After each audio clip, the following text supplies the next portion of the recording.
हनुमान चालीसा के बारे में सुनकर बड़े हुए बहुत से लोग ये नहीं जानते होंगे इसकी रचना कब और कैसे हुई।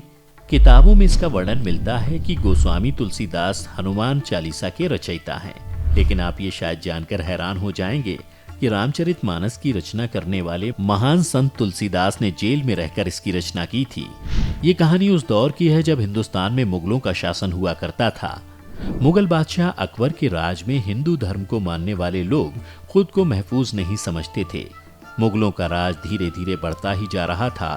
कहा जाता है कि उसी दौर में एक दिन भगवान राम के परम भक्त तुलसीदास को अकबर ने अपने दरबार में बुलाया और कहा कि मैं प्रभु श्री राम के दर्शन करना चाहता हूँ। तब गोस्वामी तुलसीदास ने कहा कि हे राजन, हमारे आराध्य देव प्रभु तो सिर्फ भक्तों को दर्शन देते हैं, आपको कैसे दर्शन दे सकते हैं। तब अकबर ने कहा कि आपकी श्री राम से मुलाकात कैसे हुई।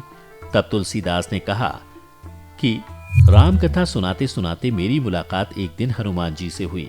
तब उन्होंने मुझसे कहा कि चित्रकूट के घाट पर ही आपको श्री राम के दर्शन होंगे। मैं राम घाट पर एक दिन बैठा था, तभी दो युवक दिखाई दिए, लेकिन मैं उन्हें पहचान नहीं सका। इस बात से मैं बेहद उदास था। तब हनुमान जी ने कहा कि चिंता मत करो, दूसरे दिन फिर प्रभु श्री राम दर्शन देंगे। दूसरे दिन जब मैं चंदन घिस रहा था, तब प्रभु श्री राम बाल रूप में आए और कहा कि बाबा, मुझे भी चंदन लगा दो। हनुमान जी ने सोचा कि कहीं मैं इस बार भी नहीं पहचान पाया तो बड़ा अनर्थ हो जाएगा।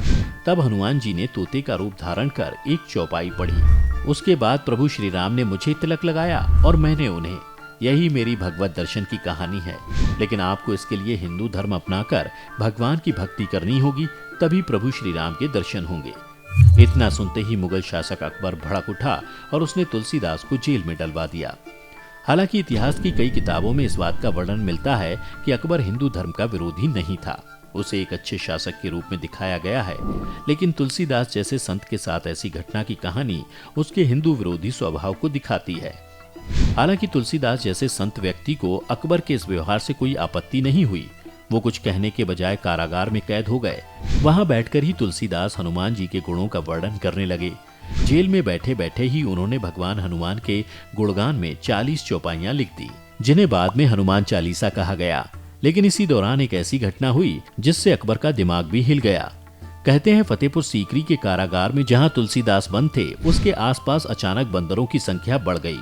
सभी चौपाइयों की रचना के बाद तुलसीदास उन्हें पढ़ रहे थे तो वहां बंदरों का झुंड उमड़ पड़ा और एक बूढ़ा बंदर बिल्कुल आखिर तक एक एक चौपाई सुनता रहा। कहते हैं कि वो बूढ़ा बंदर खुद हनुमान जी ही थे। इसीलिए ये भी कहते हैं कि तुलसीदास की लिखी हनुमान चालीसा पहली बार खुद हनुमान जी ने सुनी थी। तुलसीदास जेल में जहां भक्ति भाव में डूबे हुए थे, तो वहीं कारागार की सुरक्षा में तैनात सैनिक बंदरों की वजह से परेशान थे। कहा जाता है कि जहां भी भगवान हनुमान की पूजा होती है, उनके गुणगान गाए जाते हैं, बंदर वहां आसपास पहुंच ही जाते हैं। और यहाँ तो जेल में रहने के बावजूद तुलसीदास हनुमान जी के गुणों का बखान कर रहे थे, इसलिए बंदरों ने इतना उत्पात मचाया कि वहां के सुरक्षाकर्मी भी परेशान हो गए। आखिर में बात अकबर तक पहुंची तो उसके मंत्रियों ने ये सलाह दी कि महाराज, आप तुलसीदास जैसे संत सरीखे आदमी को कारागार से मुक्त कर दीजिए, वरना बंदरों का आतंक कम नहीं होगा। क्योंकि हमने सभी तरह के उपाय करके देख लिए, बंदर शायद इसी वजह से लोगों को भयभीत कर रहे हैं। तब अकबर ने कहा, ठीक है। कहते हैं अकबर ने जैसे ही तुलसीदास को जेल से रिहा करने का आदेश दिया, बंदरों का आतंक तुरंत थम गया। इन्हीं वानर सेना के सहारे तो प्रभु श्री राम ने लंका का युद्ध जीता था। तो भला तुलसीदास को जेल से रिहा करवाना उनके लिए कौन सी बड़ी बात थी। आजकल ऐसी पौराणिक कहानियां किताबों में नहीं मिलती। आपने मुगलों का इतिहास पढ़ा होगा जिसमें अकबर के शासन और उसके युद्ध का बखान होगा, लेकिन ऐसी कहानियों को कहीं जगह नहीं मिलती। क्योंकि इतिहास में धर्म को जगह देने की जब भी बारी आई तो इतिहासकारों ने ये कहकर पीछा छुड़ा लिया कि पता नहीं ऐसी कहानियों की क्या विश्वसनीयता होगी। लेकिन आपको शायद ये जानकर हैरानी होगी कि हनुमान चालीसा दुनिया भर में सबसे ज्यादा पढ़ी जाने वाली पुस्तिका मानी जाती है। हमारे हिंदुस्तान में ज्यादातर लोग भूत प्रेत के डर से हनुमान चालीसा का एक एक चौपाई याद रखते हैं। हर शनिवार और मंगलवार लोग हनुमान चालीसा का पाठ करते हैं। पहली 10 चौपाई में हनुमान जी की शक्ति का बखान किया गया है, जबकि 11 से 20 तक चौपाई में भगवान राम का गुणगान किया गया है। इसके अलावा 11 से 15 तक लक्ष्मण के बारे में और आखिर की चौपाई भगवान हनुमान की कृपा के बारे में बताती हैं। हनुमान चालीसा पढ़ने वाले व्यक्ति को कभी भी भूत प्रेत या अकाल मृत्यु का डर नहीं होता। इसलिए कहते हैं व्यक्ति को रोज एक बार हनुमान चालीसा का पाठ करना चाहिए। यदि आपको पहले से किसी बात की जानकारी थी तो हमें नीचे कमेंट करके ज़रूर बताएं। आज की वीडियो में बस इतना ही। हम उम्मीद करते हैं कि हमारी वीडियो के ज़रिए आपको कई सवालों के जवाब मिल गए होंगे। अगर ये वीडियो पसंद आई हो तो इसे लाइक और शेयर ज़रूर कीजिएगा।